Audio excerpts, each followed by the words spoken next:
Hello, everyone. Good morning, good afternoon, or good evening. Audrey Wiggins here, your host. I decided to do something a little different for this episode, and I'm going to do a monologue. We're going to go solo in remembrance of the 9/11 terrorist attacks.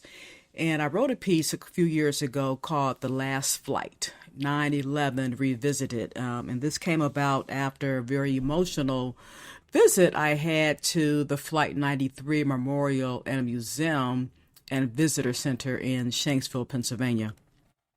Stand by, here are my reflections. I was excited to visit the Flight 93 Memorial and Museum and Visitor Center in Shanksville, Pennsylvania, as could be seen from the first photos I took that day. Then I was shook to my core. After entering the visitor center and viewing the exhibits, I ran out crying, my hand gripping my mouth as I tried to hold back my emotions. I had no idea I would react that way. I remember that I was not able to grieve our nation's great loss of 9/11 until years later because of my own grief of my mother's ensuing death and 5 years later, my father's.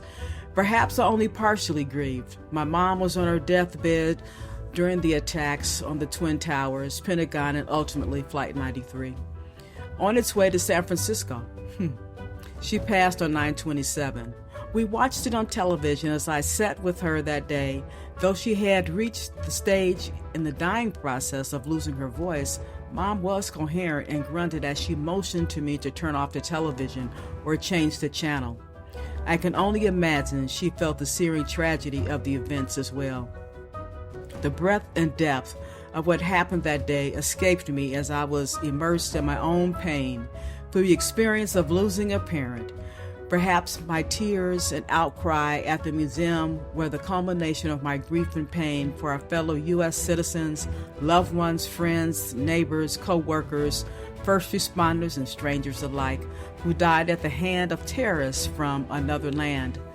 Though the Pentagon was hit, it was mostly spared. Perhaps it was spared so we would be able to study and learn this new enemy and its ways. Perhaps it was a tragic wake-up call to pay attention to the fact that the world events really do affect us too. I am sad that day at the site, yet hopeful, as I learned more about the 40 survivors of Flight 93 and the events and process they went through to save many others, as I listened to the tour guide tell the story that ultimately has become our story, an American story. Books have been written and movies made. The heroes and sheroes who, in short order, became unified and strategic in what would be the final and most important decision of their lives. They stood up to an enemy and said, "No more, not here. This ends here." Though those may not have been their exact words, they did stand up and they did take action that ended that particular air attack on American soil. American soil. That is an interesting metaphor. I think it ironic, the crash site being such a beautiful and peaceful place. If you have been there, you know what I say is true. If you have not been there, you should go. The walls, the wildflowers, the trees and the mountains as a backdrop, the grass swaying in the breeze. While taking photos, I heard a man say, when the park was first opened, you could still see the scorched trees.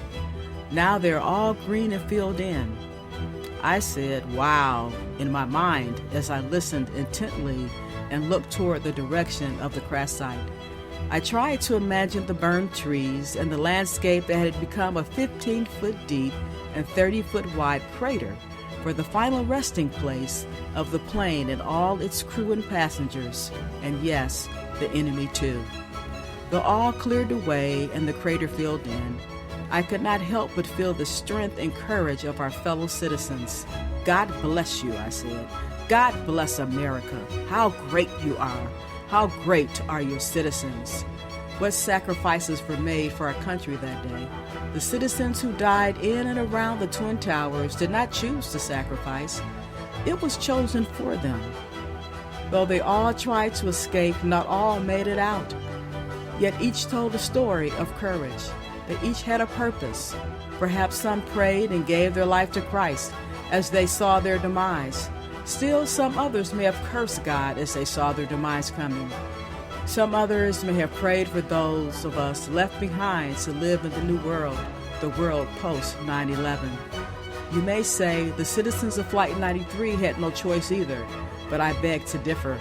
Their choice was to die a coward as individuals or die as a collective hero. Of course, it was the latter. What can we do today? We must each make a choice to live a life of courage, strategically planning and acting out our life's purpose. Whether it is joining one of the military units to serve our great country, becoming a warrior for God, or just being the best neighbor or business person, co-worker, friend, and family member possible. The latter grouping sounds pretty simplistic and makes me think of songs like, "What the world needs now is love." Wow, is that it? Is that the answer? Another song says, "Jesus is the answer for the world today." The Bible says God is love. Love one another as I have loved you.